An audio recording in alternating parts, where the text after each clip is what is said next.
ನಮಸ್ಕಾರ ಎಲ್ರಿಗೂ welcome back to my channel. ಗಿಣ್ಣದ ಹಾಲನ್ನು ಉಪಯೋಗಿಸ್ಕೊಂಡು ಸಾಂಪ್ರದಾಯಿಕ ಶೈಲಿಯಲ್ಲಿ ಬಾಯಲ್ಲಿಟ್ಟರೆ ಕರ್ಗೋಗುವಂತಹ ಪರ್ಫೆಕ್ಟ್ ಗಿಣ್ಣ ರೆಸಿಪಿನ ಹೇಗೆ ಮಾಡ್ಕೊಳ್ಳೋದು ಅಂತ ವಿಡಿಯೋನ ಶೇರ್ ಮಾಡ್ಕೊಳ್ತಾ ಇದ್ದೀನಿ. ಈ ರೆಸಿಪಿನ ಮಾಡ್ಕೊಳ್ಳೋದಕ್ಕೆ ಮೊದಲಿಗೆ ಒಂದು ಬೌಲ್ಗೆ ಅರ್ಧ ಲೀಟರಷ್ಟು ಹಸಿ ಹಾಲನ್ನು ಸೇರಿಸ್ಕೊಳ್ತಾ ಇದ್ದೀನಿ. ಹಾಗೆ ಇದರೊಟ್ಟಿಗೆ 1 ಕಪ್ ಆಗುವಷ್ಟು ಗೀ ಹಾಲನ್ನು ಸೇರಿಸ್ಕೊಳ್ತಾ ಇದ್ದೀನಿ. ತುಂಬಾ ಕ್ವಿಕ್ಕಾಗಿ ಆಗುವಂತಹ ಸಿಹಿ ಅಂತಲೇ ಹೇಳ್ಬೋದು. ಈಗ ಇದಕ್ಕೆ ಸಿಹಿಗೆ ತಕ್ಕಷ್ಟು ಬೆಲ್ಲನ ಸಹ ಸೇರಿಸ್ಕೊಳ್ತಾ ಇದ್ದೀನಿ. ನೀವು ಬೆಲ್ಲನ ಹೆಚ್ಚು ಕಡಿಮೆ ಮಾಡ್ಕೊಳ್ಬೋದು.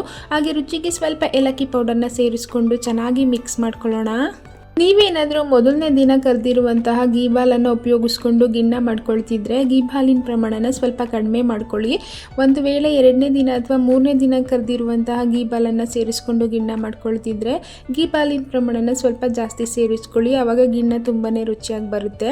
ಈಗ ಚೆನ್ನಾಗಿ ಮಿಕ್ಸ್ ಮಾಡ್ಕೊಂಡಿರುವಂತಹ ಹಾಲನ್ನು ಇನ್ನೊಂದು ಬೇರೆ ಪಾತ್ರೆಗೆ ನೀಟಾಗಿ ಶೋಧಿಸ್ಕೊಂಡು ಒಂದು ಕುಕ್ಕರ್ಗೆ ಸ್ವಲ್ಪ ನೀರು ಹಾಕಿ ಈ ರೀತಿ ಸ್ಟ್ಯಾಂಡನ್ನು ಇಟ್ಟಿದ್ದೀನಿ. ಈಗ ಇದಕ್ಕೆ ನಾವು ರೆಡಿ ಮಾಡಿ ಇಟ್ಕೊಂಡಿರುವಂತಹ ಹಾಲಿನ ಪಾತ್ರೆನ ಕೂಡ ಇಟ್ಟು ಕುಕ್ಕರ್ ಮುಚ್ಚಳನ ಮುಚ್ಚಿ ಮೀಡಿಯಂ ಹೀಟ್ನಲ್ಲಿ 2 ವಿಷಲ್ನ ಕೂಗಿಸ್ಕೊಳ್ಳೋಣ.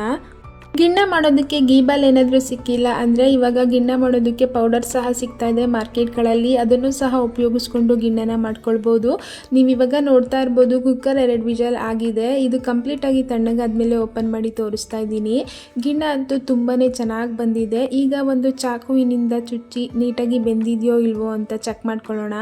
ಈಗ ನೀವು ನೋಡ್ತಾ ಇರ್ಬೋದು ಗಿಣ್ಣ ನೀಟಾಗಿ ಬೆಂದಿರೋದ್ರಿಂದ ಚಾಕಿಗೆ ಸ್ವಲ್ಪನೂ ಅಂಟ್ಕೊಂಡಿಲ್ಲ. ಈಗ ಇದನ್ನು ನಿಮಗೆ ಇಷ್ಟ ಆಗಿರುವಂತಹ ಶೇಪಲ್ಲಿ ಕಟ್ ಮಾಡ್ಕೊಳ್ಳಿ. ನಾನು ಕಟ್ ಮಾಡಬೇಕಾದ್ರೆ ಸ್ವಲ್ಪ ಶೇಪ್ ಎಲ್ಲ ಹೊರಟೋಯ್ತು. ನೀವು ಕಟ್ ಮಾಡ್ಕೊಳ್ಳುವಾಗ ಸ್ವಲ್ಪ ನೀಟಾಗಿ ಕಟ್ ಮಾಡ್ಕೊಳ್ಳಿ.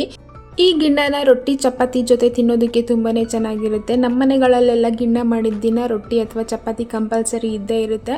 ನೋಡಿದ್ರಿ ಅಲ್ವಾ ಎಷ್ಟೊಂದು ಸಾಫ್ಟ್ ಆಗಿರುವಂತಹ ಗಿಣ್ಣನ ತುಂಬಾ ಕ್ವಿಕ್ಕಾಗಿ ಕಡಿಮೆ ಪದಾರ್ಥಗಳನ್ನ ಉಪಯೋಗಿಸ್ಕೊಂಡು ಮಾಡ್ಕೊಳ್ಬೋದು ಅಂತ. ನೀವು ಒಂದ್ಸಲ ರೆಸಿಪಿನ ಟ್ರೈ ಮಾಡಿ ಹೇಗೆ ಬಂದಿತ್ತು ಅಂತ ಕಮೆಂಟ್ ಮಾಡಿ ತಿಳಿಸೋದನ್ನ ಮರಿಬೇಡಿ. ವಿಡಿಯೋ ಇಷ್ಟ ಆಗಿದ್ರೆ like, share, comment and subscribe ಮಾಡಿಕೊಂಡು ಸಪೋರ್ಟ್ ಮಾಡಿ.